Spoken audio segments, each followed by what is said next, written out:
6565 is the phone number. You can send us a WhatsApp 08000 321 333. Start your WhatsApp with those BBC. 81333 on text again.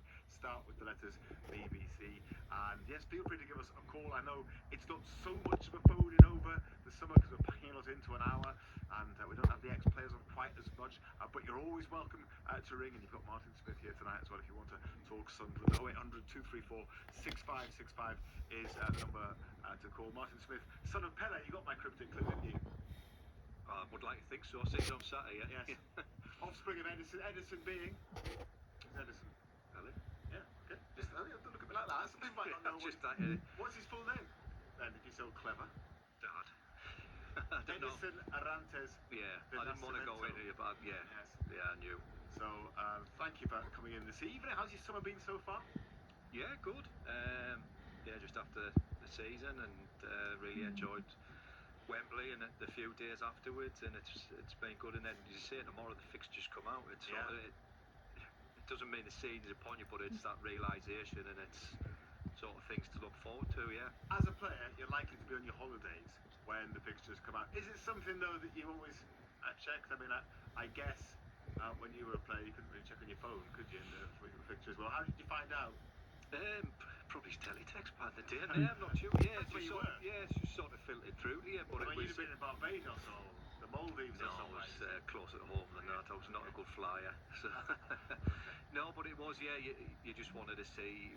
You got like wherever you were playing for your derby games, where you weren't around the Christmas period and stuff like that. But no, it's exciting, and I'm sure all the players will be really looking forward to it. Obviously, first time in the Premier League for a lot of them, and they'll be looking forward to seeing when they're going to these bigger grounds and when we're playing the teams at home, obviously. We will, of course, on tomorrow's programme, reflect those fixtures, that announcements tomorrow, and the announcements due at 9 o'clock in the morning, so on Matt Bailey's breakfast show there'll be plenty of reaction then as well.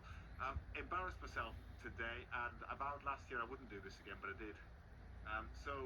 School sports day, my kids' school, one's 6 and one's 4, and I'm the one that's going a bit over the top, you know, and making the spoon race encouragement. You turn up when you like, right? Well, I just kind of, telling them to drive it and go to the line and all that kind of stuff, just looking at me. But they've got to learn, haven't they? Yeah, you've got to want to win. You turn up want to win, just teaching the kids. But... Exactly. Yeah, Rosie's little one, she forgot to start the sprint one, so she just kind of stayed on the line for a bit and went in her own time.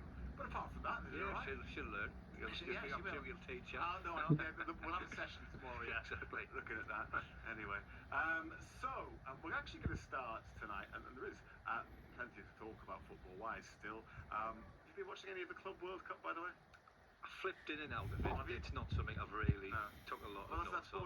That's more than I have, or anyone who's been in such a show has. So you've done one. So you could be our expert on that. I'll be honest, it was Monday night last night. There was no 2020 cricket on. There was nothing. So we're sort of limited to what you watch. Yeah. So I put it on here. But we're going to actually start with the club from which there is most news this week in the North East. That's Gateshead, who have a new manager, of course, in Alan Armstrong.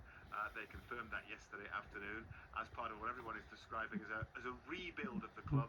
After months of turmoil, they lost their chairman, their manager, their club captain, even the club doctor in the space of a few weeks, albeit for various different reasons. Well, the new chairman is Bernard McWilliams. He says things are progressing off the field. What needs to be done is being done, if it's not done already. So